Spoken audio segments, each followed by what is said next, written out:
Greetings to all. I thank the Lord for NCF Pune, whose ministry has a lot of positive impact in my life. And today I am deeply honored to be part of our Fellowship My Story series. My name is Languiyang Kamei and I am from Tamenglong, Manipur. Well, I grew up in a Christian environment with my local church just in the neighborhood. Sunday school and BVS were places where I was first introduced about the Bible and God. And about my schooling, my parents, my teachers, and my dear ones were happy with my grades throughout my high school, hopefully. Life was good on the outside, but on the inside, I had psychological disturbances since my childhood through my teenage years for several reasons. Firstly, I had difficulty to emotionally attach with my parents. My fear for them dominates the love that I had for them. Secondly, I was disturbed because of my Tourette's. Often I was stigmatized. And also, my parents have had severe health issues. I remember as a little boy how I often experienced the fear of losing my sickly father, especially. Because of these few experiences, I had a lot of questions on God. And an incident in my family led me to question even further. In 2004, my father was seriously ill again.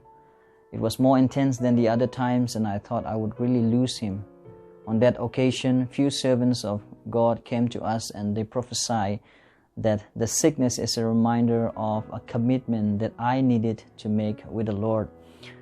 I was 13 and I had no clue what they were saying, but my mother knew it. For the first time, I was told that I was called for God's ministry from my mother's womb. I was so confused, yet at the instant, the fear of losing my father made me say yes, anything to save my father's life. But that was also the incident where I began to perceive God as an attention seeker, fearful and threatening. Ever since, the subject of God calling me became the discussion I wanted to avoid the most. Later, after 2 years, I had personal encounter with Christ through a powerful testimony of a God-fearing woman in our locality. I had a better knowledge of God calling me, but I was not ready still. I did not want to believe about it, and it was not the profession that I chose, neither did my parents initially. I was repeatedly persuading myself that I could serve God wholeheartedly and still have the job and live the dreams that I wanted.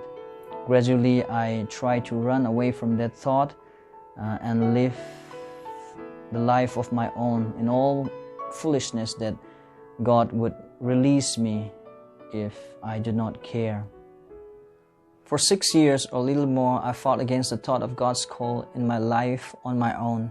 Neither did I let my parents know about it, nor my close ones. I was a private person. And in that process, I lived in sin. Worst, I became doorsteps for others to sin as well. I faced failures in many areas of my life, and life was just a pretension, pretending to be fine and innocent on the outside, but a total mess on the inside. At one point of time, I felt like I was fighting a battle that I don't even know. I felt God was so near yet so far away from me. I realized that I can no longer run. The harder that I tried, the more I felt His presence.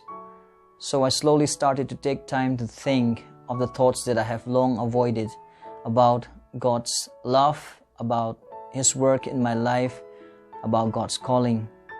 I discovered that all the pain and sufferings, the sicknesses that my family had went through were actually keeping in close touch with God.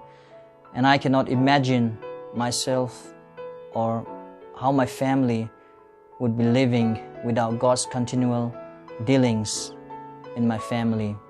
I realized the emotional and mental instability that I went through were only keeping my callings even clearer to me. God cared for me all along, and He kept communicating, just that it was not always the way I wanted to be. He did save me from fire accidents, from drowning, from falling from a tree, from being hit by a loaded truck, which could have ended my life. And I accepted, finally, that there's something that God wants to do through my life. And I didn't know, and I still don't know what exactly it is, but no matter how big or small, I decided to live in pursuit of fulfilling the purpose that God has for me. Life at times continues to be tough, but it's not the same because there's a joy in it. Now it's God's story. What I want to say to you today is, if you are running away from God or His calling, please pause and take a moment to think. There has to be a reason or reasons why God is so interested in you. And I tell you, it's not just special, but it's divine. Like Ravi Zacharias beautifully put it, a job is something which you choose, but a calling is something for which you are chosen. And it is more than a privilege. So stop running and start living the story God has for you. Thank you, and God bless.